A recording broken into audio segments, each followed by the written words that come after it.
Hammer retired.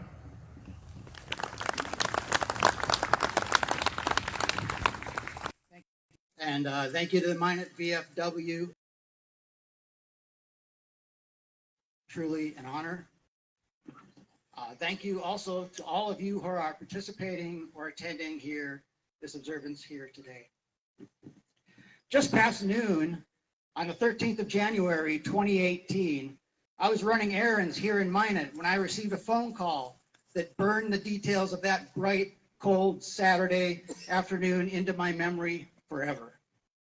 The call was from my youngest child, my 15-year-old daughter, who was living in Navy housing on Ford Island in the middle of Pearl Harbor, Hawaii.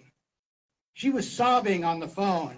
She kept saying that she missed me and she loved me. She said that I meant so much to her and that she appreciated everything I had done for her. She said she was calling to say goodbye. Moments earlier, she'd been startled awake by the harsh tone of a civil defense warning on her phone and a message, ballistic missile threat inbound to Hawaii. Seek immediate shelter. This is not a drill.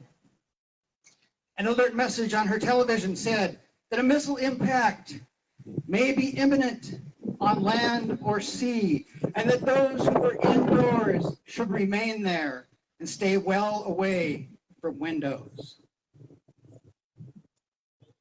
It can't be true, I told her. It can't be true.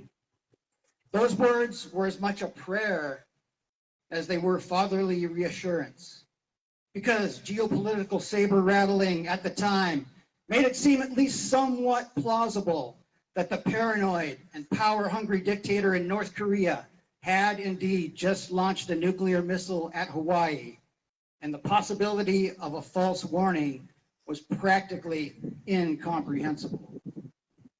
Still, I insisted that it couldn't be true. This was not the natural order of things. My teenage daughter could not be in harm's way because so many of us had gone there for her. It couldn't be true because so many had served and sacrificed everything in the hope that theirs might be the last generation of Americans to know the devastation of war. I explained to my daughter that it could not be true because the whole world knew the consequences of such an attack upon the United States. Those we honor here today had shown them. There is no doubt that had that missile alert not been a false alarm, if even a failed nuclear missile had been launched at Hawaii, it would have marked the end of that paranoid dictator's regime. Americans like those who have gone before us, Americans like those with whom many of us have served, and Americans like my own son and son-in-law, who were then serving on warships in the Pacific, would have responded. And that missile launch, it would now be considered history's most ill-conceived surprise attack on the Hawaiian Islands. Sometimes, and I feel this is especially true for those of us who have served, the things that were most miserable as we experienced them seem the funniest in retrospect, and funnier still in every retelling of our misery. But that is not true for those incidents where a life is lost.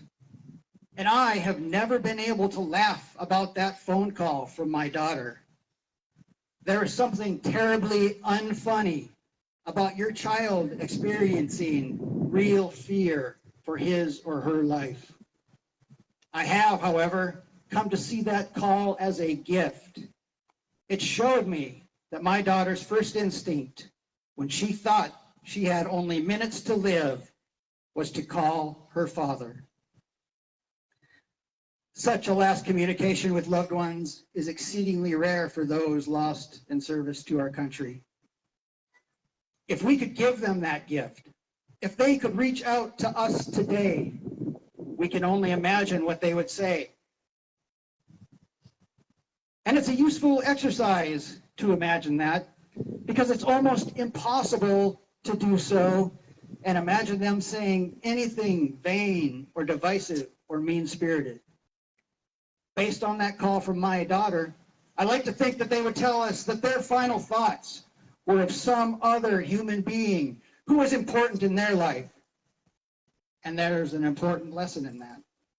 Maybe they would tell us how all of our petty individual differences go away when we run or ride or sail together into battle. As an educator, I'd like to think they would tell all the kids to put away their cell phones and pay attention. Maybe they would tell us all to stop pecking at our phones and start paying attention to each other. Maybe they would tell us to stop shouting past one another and start having real conversations. Or maybe they would ask us to remember that we never know which conversation with a loved one will be our last. Unfortunately, the veterans we have lost cannot call us. So we gather here today to make that call to them. That call to say, we miss you. We love you. You've meant so much, and we appreciate all that you have done for us. God bless you all. God bless all who serve this great nation, and God bless America.